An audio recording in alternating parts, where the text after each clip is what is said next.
আপনি যখন এনসিপি কে নিয়েছেন, এলডিপি কে নিয়েছেন, এবি পার্টি আমার বাংলাদেশ পার্টিকে নিয়েছেন, তখন এইটা ৮ দলের বৈঠকে আলাপ আলোচনার মাধ্যমে সিদ্ধান্তের মাধ্যমে নেওয়া উচিত ছিল। এটা কোনো ৮টি দলের কেউ এটা জানে না। হঠাৎ করে আপনারা দেখেছেন যে এনসিপি কে নিয়ে তারা একটি জোট ঘোষণা দিল এবং এনসিপি কে 30টি আসন দিয়ে দেওয়া হলো।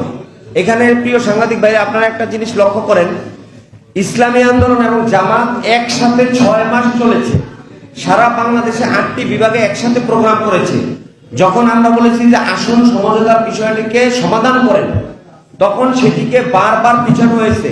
কিন্তু এনসিপির সাথে জোট হওয়ার সাথে সাথেই 30টি আসন একদিনই ঘোষণা হয়ে যায়। এতেই প্রতিমান হয় যে এটা ছিল উদ্দেশ্য প্রণোদিত, আমাদেরকে ঝুলিয়ে রাখা, আর তাদের সাথে আসন বন্টন হয়ে গেল। আমরা জানিও না, আর তাদের সাথে আসন বন্টন করতে একদিনও সময় লাগেনি, এলডিপিদের সময় লাগেনি, এবি পার্টির সাথেও ঘোষণা লাগেনি।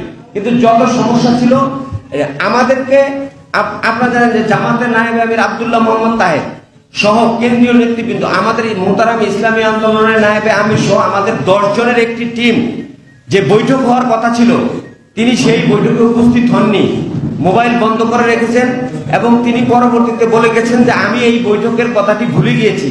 আপনারা জানেন যে 2টি দলের একটি ঐতিহাসিক বৈঠক যেখানে হয়, সেখানে সেই দল এই বৈঠকের কথা কিভাবে ভুলে যায়? এতেই বোঝা যায় যে এইখানে এনসিপি কে পাওয়ার পর থেকেই তারা ইউটার্ন করা শুরু করেছে। আমাদের সাথে ইসলামী আন্দোলনে যখন প্রাথমিক কথা হয়, আসুন, মিয়া মোহাম্মদ গোলাম পরোয়ার উমরা থেকে আমাদের সাথে কথা বলেছেন, হামিদুর রহমান আজাদ সাহেব কথা বলেছেন। আমাদের একটা কথা ছিল প্রাথমিক, জামায়াতে ইসলামী 150 আসনের মধ্যে থাকবে, বাকি বাকি দলগুলো 150-এর মধ্যে যে যেখানে ভালো অবস্থান আছে সেখানে থাকবে।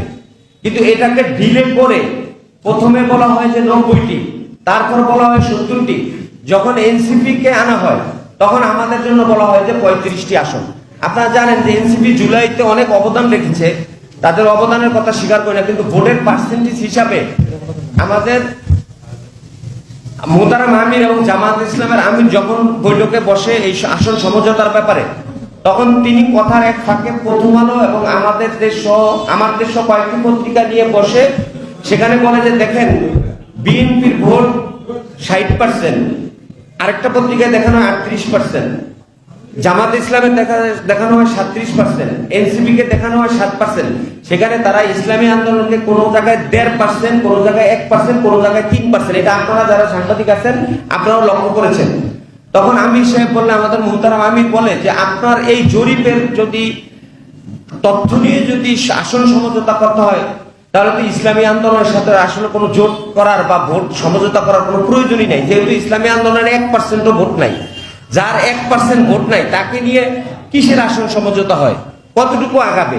আর যে পত্রিকার জরিপ, এগুলো হলো একটা বিভিন্ন এনজিও বিভিন্ন সংস্থা করে, তারা 500 বা 1000 বা 5000 লোকের সাথে জরিপ করে। আপনি দেখবেন যে কোন দলে, আমি যদি আমার ফেসবুক আইডি থেকে একটা জরিপ চালাই, সেখানে দেখবেন আমার দলের লোকরা আমাকেই বলবে যে হাত পাকার, এখানে দেখবেন 90% সমর্থন। কিন্তু অন্য দলের যদি আরেকটা দল চালায়, সে তার দলেরই দেখবে নিয়ে। এখন এই জরিপগুলো কোত্থেকে হয়? জরিপের উপর নির্ভর করে আসন সমঝোতা। আপনারা লক্ষ্য করেন, আমার প্রশ্নটা আবারও নেন যে 6 মাস আমরা একসাথে চললেও আমাদের আসন সম্পর্কে সিদ্ধান্তে আসা যায় না। কিন্তু এনসিপি, এবি পার্টি এবং এলডিপির সাথে বসার সাথে সাথে আসনের সিদ্ধান্তটা চূড়ান্ত হয়ে যায়। এইখানেই তো একটা প্রশ্ন। তখন থেকে আমরা সন্দেহ করছি। আবার তারা রাজনৈতিক দল অন্যান্য দলের সাথে কথা বলে যে আমরা আপনাদের সাথে মিলে সরকার গঠন করব। এইটা আমাদের সাথে কোনো দলের সাথে আলোচনা করা হয় নাই। তাহলে আমরা মনে করতেছি কি আপনারা কি আবার জামাত ইসলাম কি জাতীয় পার্টির ভূমিকায় যায় কিনা, যে সরকারেও থাকবে, বিরোধী দলেও থাকবে, মন্ত্রী থাকবে, উপপ্রধানমন্ত্রী, প্রধানমন্ত্রী, vice president, speaker, deputy speaker, সেটাও আমাদের মনে প্রশ্ন দেয়। আমাদেরকে যখন 1% এবং 3% কথা বলা হয়, তখন আমাদের চিন্তা করার বিষয় থাকে যে আমরা 265টি আসন তাদেরকে ছেড়ে দিব, পক্ষান্তরে আমরা 35টি আসনে নির্বাচন করব। এই 35টি আসন দিয়ে ইসলামী আন্দোলন 265টি আসনকে বিসর্জন দেয়া একটি দলের জন্য এটা অনেক চিন্তার বিষয় আছে। সেখানে যদি আমাদের 35%ও আমাদের ভোটের মধ্যে বা অন্য দলের যদি ভোট না করে তাহলে আমাদের দলটা থাকে কোথায়?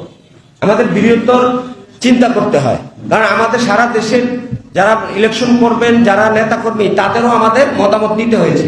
কোনো দলের কোনো প্রার্থী বাংলাদেশে ঘোষণা হয় না। আপনারা স্থানীয়ভাবে কেন এইসব প্রোপাগান্ডাগুলো ছাড়িয়েছেন এবং এখনো বলে যাচ্ছেন যে মাঠে তারা নাই, ওই অমুক দল নির্বাচন করবে না, অমুক দল নির্বাচন।